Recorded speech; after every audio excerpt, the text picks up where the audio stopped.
कर निशाना साधा। छन्नन, एक तीर निकलकर सीधा सुअर की ओर गया, पर धप आवाज आई। तीर उसके ठीक कान के पास से गुजर गया और एक आम के पेड़ में जा घुसा। सुअर ने उचककर चारों ओर देखा। उसकी नाक से भाप निकली और आंखों में गुस्से की चमक कौंध गई। सुअर जोर से चिंघाड़ा और जंगल के भीतर भागने लगा। अबे रुक, मैं राजा विक्रम हूं, तुझसे डर नहीं रहा। कहते हुए विक्रम ने धनुष फेंका और दौड़ लगा दी।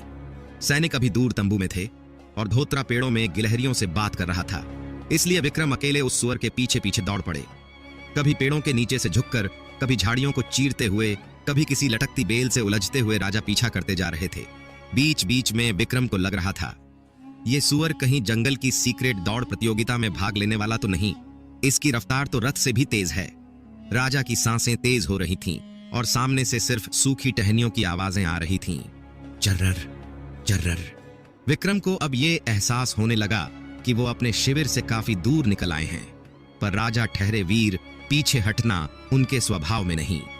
आज चाहे सूरज पहाड़ी के पीछे चला जाए या चांद हंसते हुए ऊपर आ जाए, मैं इस सुअर को पकड़ कर रहूंगा।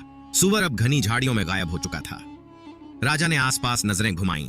जंगल का घनत्व कम होने लगा था। विक्रमादित्य एक मोड़ पर आकर राजा ठिठक गए। उनके सामने एक पुराना नगर था, बहुत बड़ा और फैला हुआ, लेकिन कुछ बहुत अजीब था उस नगर में। राजा ने आगे बढ़कर देखा। नगर की सड़कों पर लोग तो थे, पर वे सब पत्थर में बदले हुए थे। बच्चे खेलते हुए जैसे के वैसे पत्थर बन गए थे। औरतें जैसे सिर पर घड़ा लेकर चल रही थीं। पत्थर। बाजार में बैठा हलवाई, पूरी बेलते बेलते पत्थर। राजा चौंक गए।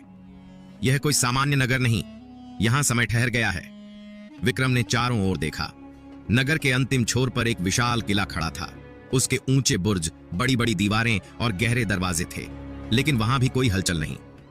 विक्रम ने किले के विशाल काले लोहे के दरवाजे पर पहुंचकर जोर से आवाज लगाई, कोई है? मैं विक्रमादित्य हूं। इस नगर में क्या हो रहा है? कोई उत्तर नहीं। फिर जोर से, दरवाजा खोलो, राज्य का राजा द्वार पर खड़ा है। अब भी सन्नाटा। विक्रम ने जरा जोर से खटखटाया, फिर लात मारी। दरवाजा टस से मस नहीं। तब उन्होंने अपना खड्ग निकाला और बोले, यदि कोई द्वार नहीं खोलेगा तो विक्रम स्वयं द्वार खोल देगा। फिर एक साथ 3 बार, धड़ाम धड़ाम धड़ाम। अंततः दरवाजा टूटा और भीतर की अंधेरी गलियों में प्रवेश हुआ। किला बाहर से जितना विशाल दिख रहा था, अंदर से उतना ही खाली और डरावना था। तभी राजा के कानों में किसी के रोने की आवाज पड़ी, धीमी, टूटी हुई, जैसे कोई बहुत समय से अकेला हो। विक्रमादित्य चौकन्ने हुए, हाथ में तलवार ली और उस दिशा में